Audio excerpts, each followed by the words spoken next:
Guys, so for today, we are diving into an important topic and often debated topic. That topic is religion versus spirituality. Now, this conversation is not about creating division. Let me just start there.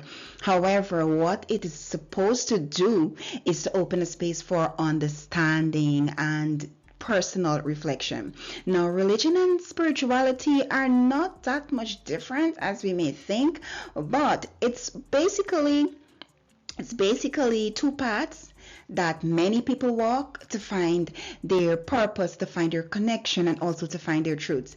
But what do we really mean when we say that? How are they different? Can they coexist? What does it mean to be spiritual but not religious? Today we'll unpack these questions as well as many, many more questions. Now, you have sent in the questions. I must say, very, very interesting questions. I absolutely love the perspective that a lot of persons took, and as they were sending their questions, they were telling me what they thought about it. I really, really appreciate it. But before I continue, I must say that the information that I will be presenting today, it's not just those of myself, but it's those of the individuals that call me to share their perspective, that message, that send voice messages as well, just so that we can have a holistic viewpoint. Just to set the runway for this discussion, guys, let's get the definition out of the way. Now, people were asking, like, what does it mean? Isn't it the same thing? Isn't religion spirituality?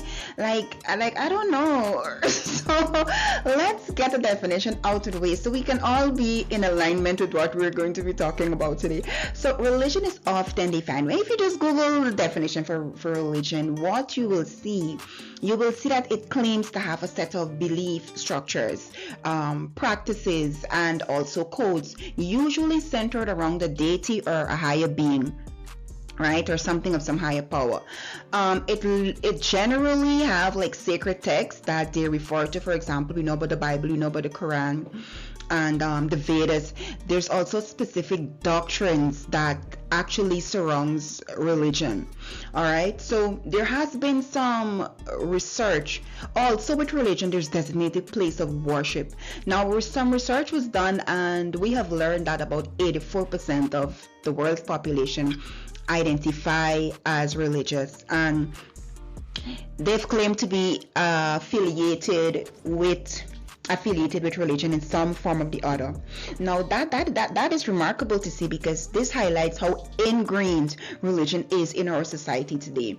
And then there's spirituality on the other hand. So spirituality is a more of a personal, less structured approach as compared to religion. It refers to that sense of connection, like something greater than oneself, yes, but it involves like literally exploring questions about life, existential things. It speaks about the consciousness, about the universe. So spirituality may include aspects such as meditation, mindfulness, energy healing, and it's all for the purpose of deep introspection.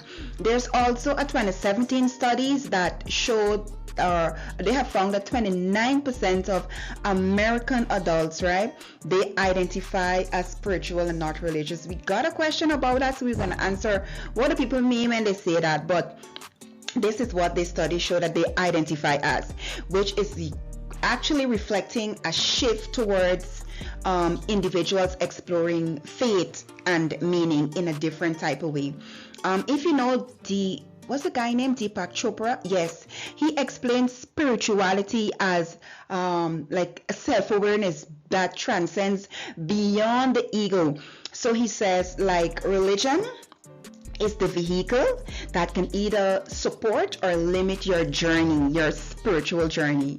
That is how a lot of spiritual people tend to look at it. Guys, we're not going to waste some time. We're going to get right into the questions, and we'll start answering those questions, because as the questions are answered, I want you to follow along and see if it has meaning, see if you have a different perspective, and share those with me. Great. So how do cultural backgrounds influence perceptions of religion versus spirituality? Such a beautiful question. Now, culture shapes most of who we are. It basically, when you think about culture, it's the initial framework for how we function, how we live, how we do the things we do, how we say the things we say, language, everything. And this has not, it's not different when it comes to the connection with the divine. It's the same thing. In some cultures, religion is so deeply intertwined with daily life. They have certain practices that they do every morning and in the evening. And in other cultures, not so much. Especially post-colonial societies, there was a movement away from institutional religion towards individualized spiritual expression. So depending on what side of the fence you're on, that is how you will be domesticated or indoctrinated. So culture plays a really critical role in what we believe in and most of the practices that we participate in. So some religious organizations don't believe in seeking further truths about existential things. Oh my gosh, I know this for a fact, because that is what was passed down from their grandparents or even before that. Majority of our belief structures and systems that we carry as programming as an individual are deep rooted in what we were told, what we were taught, and etc. I remember attending JW organization and was told that I could never ever attend another church. Like, they're teaching the wrong thing and we don't want you to be brainwashed by that, so you cannot go there. That was wild to me. Nonetheless, right? There are persons there who were convinced of that fact. And if I tell you, they believe that if you go somewhere else, that it's against God, or they're going to be punished for that. And this is how culture works. You understand? This is how culture works. That is already ingrained in them, that belief system. They cannot go to another church. And let me tell you, some people say we don't argue religion. But I'm with those people, because how can I argue with something that is so deep rooted inside of you? There's no argument there. You would just sum it up as, I don't like you. How could I argue? That is your belief system that was imprinted in you, deep in your programming. I can't argue with that. Right? But yes, to answer the question, culture do have a major influence in the perception of religion versus spirituality. The person that sent me this question, pay up yourself. What role does personal experience play in shaping one's spiritual or religious belief? OMG, I absolutely love this question. Now, when we talk about personal experience, for me, I feel personal experience is usually like a turning point in one's spiritual path. It's like, that mystical thing, that mystical experience that you've had, like, or maybe even a crisis where, for somebody who don't believe in God, be like, oh my God, this could have only been God. Or a moment of transcendence can really reframe your entire belief system. Now, William James, in The Variety of Religious Experience, he emphasized that direct experiences of the sacred is the heart of religion and spirituality. And I gotta tell you, your experience is different, my experience is different. We all have different experiences that help us to shape our religion and spirituality. Now, somebody that I absolutely love, Eckhart Tolle, in The Spiritual Awakening, shared in The Power of Now. If you don't have that book, go get that book. Was a direct result of personal inner transformation, not institutional teaching. Now, my personal experience was had, I can safely say, when I was in a toxic marriage and I didn't know what to do. I did not know how to cope, and I literally begged God to show me who He was. And what I discovered, I'm not sure Jack is greedy, but I'm gonna share. What I discovered was the most beautiful experience that anybody can ever have. one that actually led me on a path of happiness, fulfillment, and one that helped me to come into alignment with my true purpose. Yeah, religion played such a critical role. There's not to undermine religion, but the role religion played was to help me to understand God. It helped me to right off the bat know that there is a God, right? That God loves me, and also that this God answers prayers. So there was some benefits to religion for me to get me on the path that I am on today. I would say that it set the gateway for my awakening and for me to step into who I am and who I was called to be fearlessly, right? To the point where I'm so comfortable with my path. I'm so happy with where I'm at right now, and it's all because of my personal experience that I have had that led me to this. You have yours and everybody else have theirs, but personal experiences play the most critical role in shaping religion and spirituality. You see, y'all? So this question had me a little thing. I can't say a big thing. It was a little thing, and I pondered on it for a while. But I feel I can manage to answer that question. Since religion benefits from collective gathering and shared practices, how can spirituality cultivate similar communal experiences without structured institutions? Here's a nice question. So I had to look back, I had to think back about the community that I have. So spirituality definitely fosters community through what is called shared vibrational resonance rather than shared doctrines, right? So basically, when I say vibrational resonance, don't worry with the big word, it just means like a vibration of similar frequency. So some examples can include, like, there could be meditations group, and there's also sound healing circles. There is also like spiritual retreats and even online communities. It's pretty much often heart-centered rather than rule-based. This woman, her name is, let me get her name correctly, Barbara Fredrickson. Now, she did a study at the University of North Carolina and found that shared positive energy in spiritual gatherings foster connections and can even increase well-being.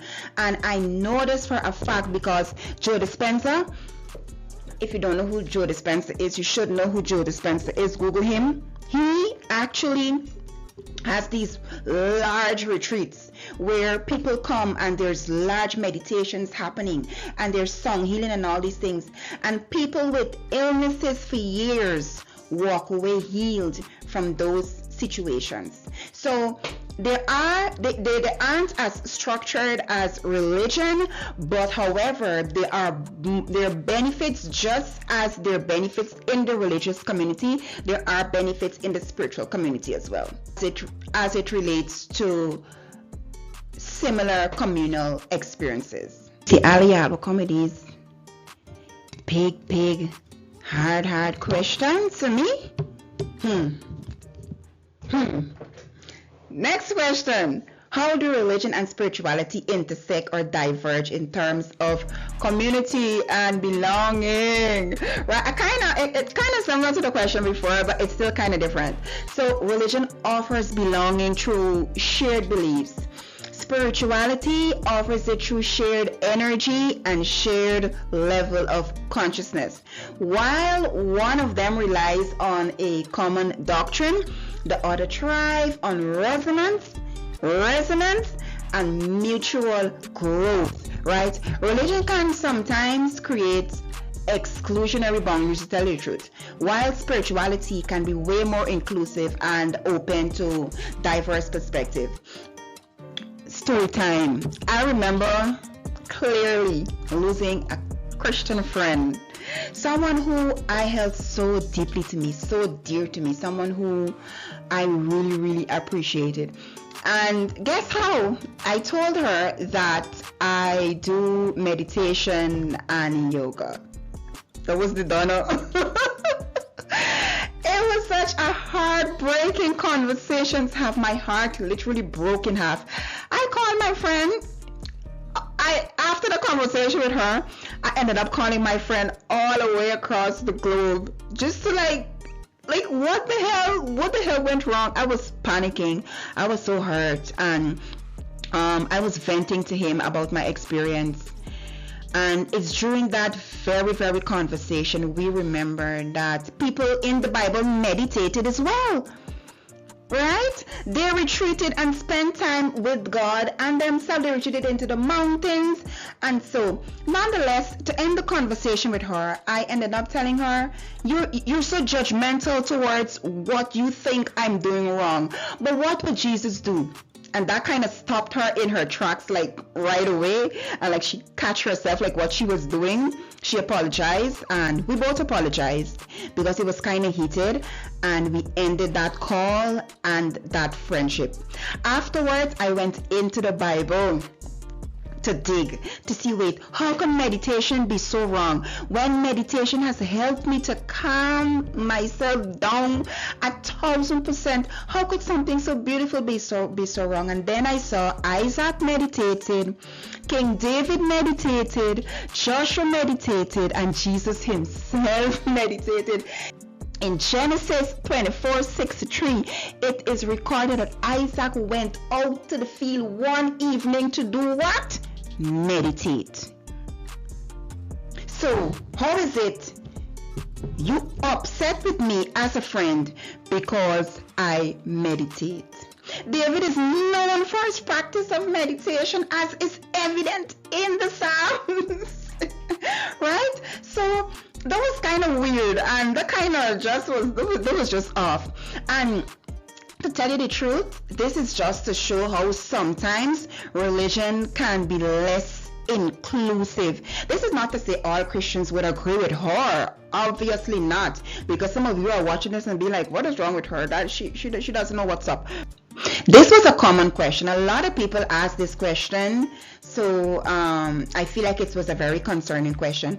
And the answer to this question is definitely a yes. Mystics like Rumi, Teresa of Avila, and Yogananda embodied both religion and spirituality. And what they say, I could remember, I don't remember who said it. They said religion can be the container.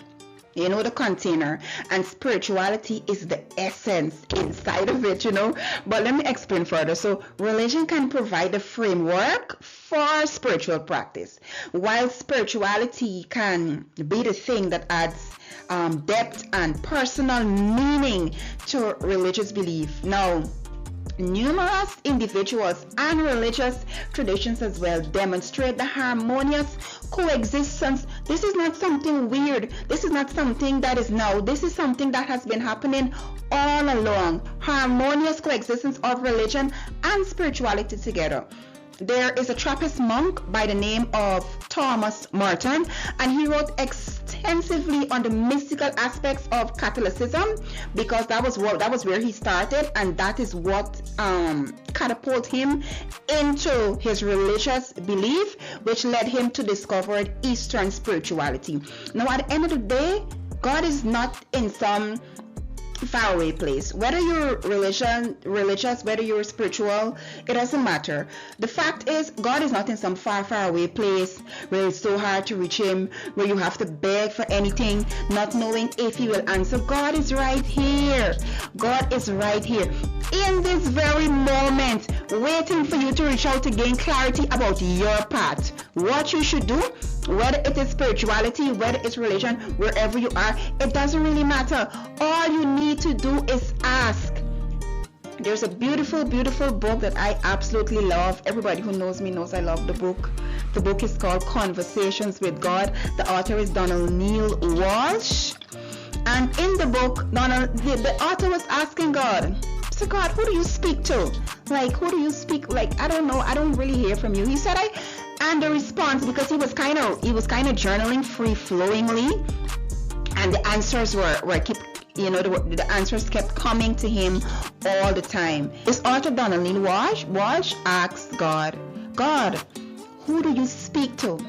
And he said, I speak to everyone. It's a matter of who listens. So God is talking to us. You don't have to beg God. You don't have to cry out to God. You don't have to do any of the things that we were told is necessary. You can have a personal relationship with God, and that relationship, like I said, should be personal to you. Right? If it is not, then if you don't have a personal relationship with God, then no religion, no institution, nothing can save you. No dogma, no nothing. You will be lost and lonely in this world, constantly seeking validation and being led by the ego 24/7, 48/10, which we will talk about in an upcoming podcast. We will talk about the ego, what it is, how to control it, how it shows up, and the purpose of it, because everything in God's word has purpose, right? So the question is, I hope I answered the question. I spoke a lot, but can religion and spirituality work hand in hand? Yes, it can work hand in hand. You can talk to God about your path and what you should be doing next. How does religion influence a person's spiritual growth, and can spirituality exist without religious structure? Yeah, right. This is going out, yeah, right. Cause this is a power question. Now, religion of itself, from what I understand and what I've seen, witnessed, and observed, it's the same thing, but still, religion can nurture or religion can hinder spiritual growth, depending on how it's practiced. Now, most religion, like I said earlier, preach exclusion. They believe that their way is the only way, which can cause the followers of that particular religion to hate or despise others who don't believe in what they believe in. Because let's think about it strategically. Let's put on our thinking caps. If I'm to believe in a religion, it therefore means that I am right and you are wrong. And as a result, I can't listen to nothing you got to say. I can't listen to you because I'm right. This is the structures, this is the confines of what I'm working with. This is what I believe, and you can't tell me nothing. You can't tell me nothing because I ain't gonna listen to you. Right? And that is what religion done. So in a way, if we think about it, if we think of how religion functions, it kind of hinders spirituality in a way, because you are not open to extending your mind to anything outside of what you were told to believe. So as a result, you limit your soul from expansion. I got to place the Dalai Lama or a group of people. They often say, my religion is kindness. You know what that is doing? That is emphasizing spirit over system, the heart over the system. In today's religion, we value the system so much, the rules and all the principles. Jesus was really and truly trying to teach us the system is not the way. In here, this is how we move forward. We move forward by looking at the inside. This is what he was trying to teach us when he went into the synagogues and he saw the Pharisees and how the Pharisees were behaving, and he just upturned and he blasted the table and he was like, what are you really doing? He saw their hearts were hard and evil and wicked, yet the Sabbath is from this time to that time, and we're keeping the rules, and we're washing our hands, and all the rules. And if you feel like following rules taking you to heaven or someplace you're supposed to be, you'll be very disappointed. You'll be very disappointed, because heaven and earth is right here. Let's start there. I don't mean to shatter your reality, but heaven and earth is here, and it starts with your mind. So if you're going to follow rules to get someplace and your heart is not in the right place, then I guess we can see what happened at the end of the day, right? So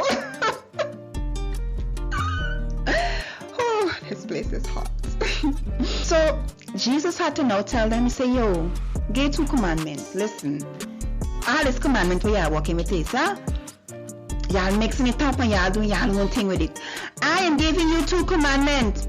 You love God and love people. Story done. Even that is challenging for the Christian community. Even that is challenging for the Christian community. You love God and love people.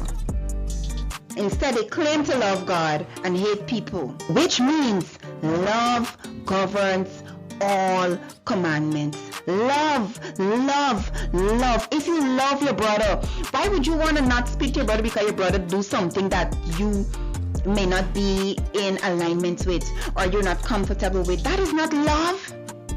Or you go to church and you speak to the bishop, you speak to the body, you speak to the body, and you get his group you get a group officer. There's not church, there's not love. What is it? What are you doing? You are a church goer. You might as well storm like me. I'm able. What do people mean when they say they are spiritual but not religious? Alright, so I've heard this question many times and I really couldn't understand, like, how could you be spiritual but not religious? I didn't really get it. But let me tell you something. From my experiences, I've learned and I've seen it in practice is that what it means is that people who are spiritual but not religious, they pursue the personal truth and connection with the divine without subscribing to an institutional dogma. They might not have a problem with Jesus. They might have a problem with this body or whatever. And you notice I'm speaking about Christianity because that is what I grew up in. That is what I know about. So that's what I'm going to be talking about. Right? So that's what I know.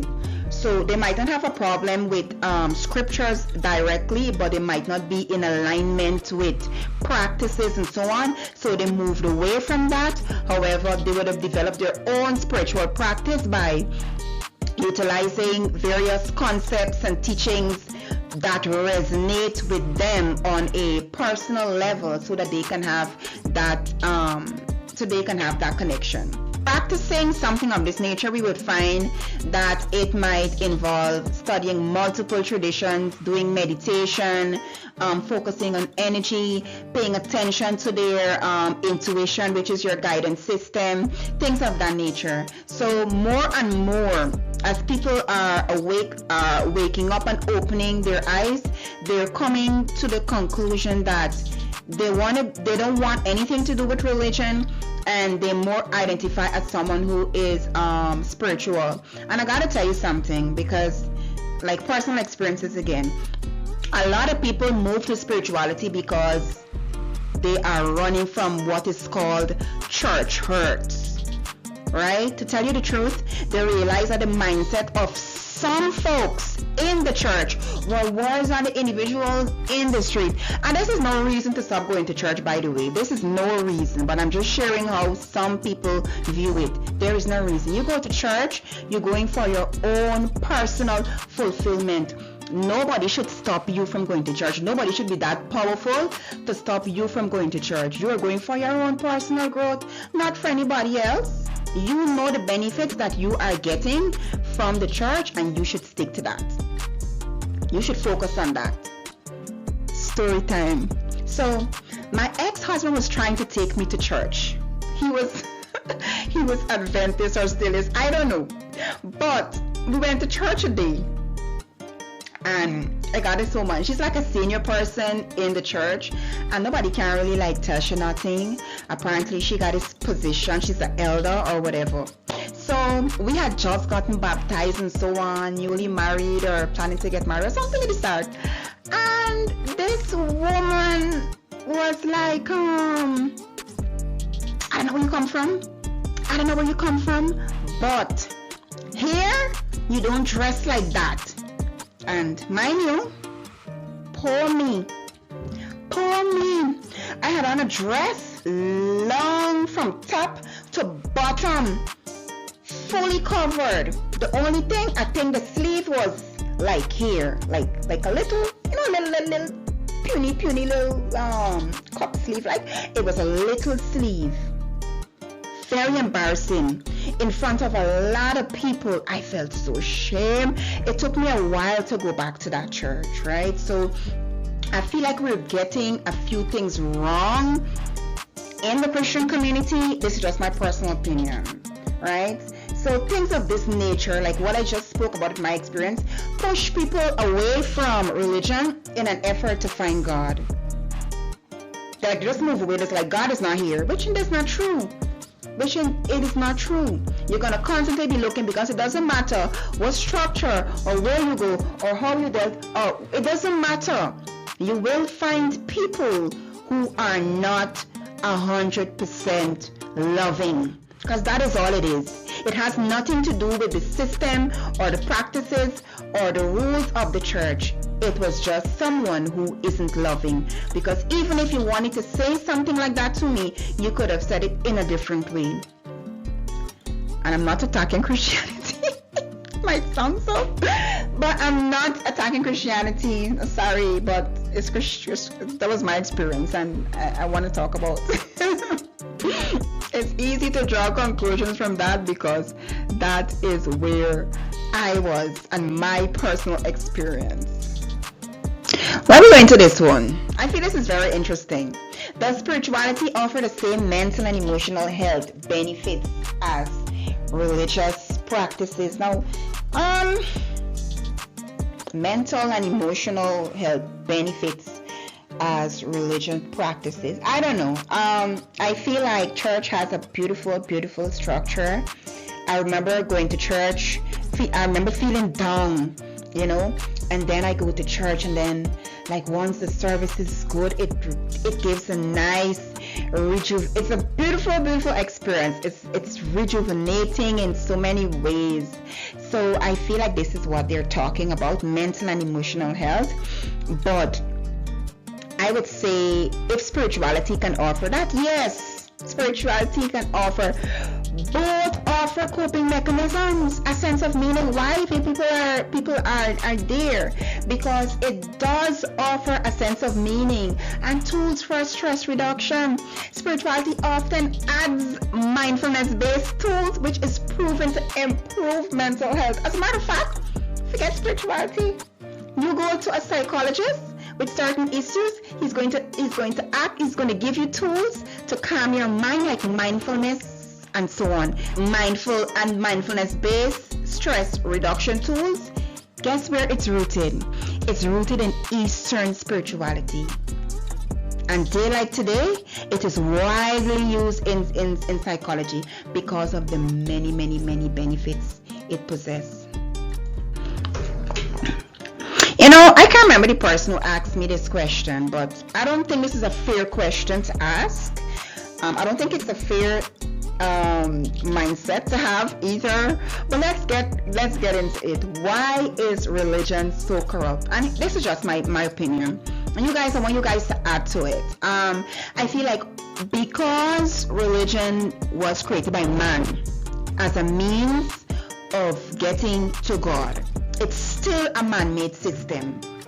And how I view it is that all man-made systems, there's a level of corruption. There's some level of corruption embedded in there. And that is not to say like all religions are corrupt either, right? But religion becomes corrupt when the ego, power, and control, those three things in my assessment, ego, power, and control, overshadows the key components of religion: love, service, and humility. Right? So that is when religion becomes corrupt. Now there's a historian by the name of Karen Armstrong, and she notes in the case for God, this is what she wrote in the case for God, that corruption arises when religion loses its mystical and compassionate core. This is how the corruption starts. Jesus himself in Matthew 23 spoke against religious leaders who has lost the spirit for love and justice.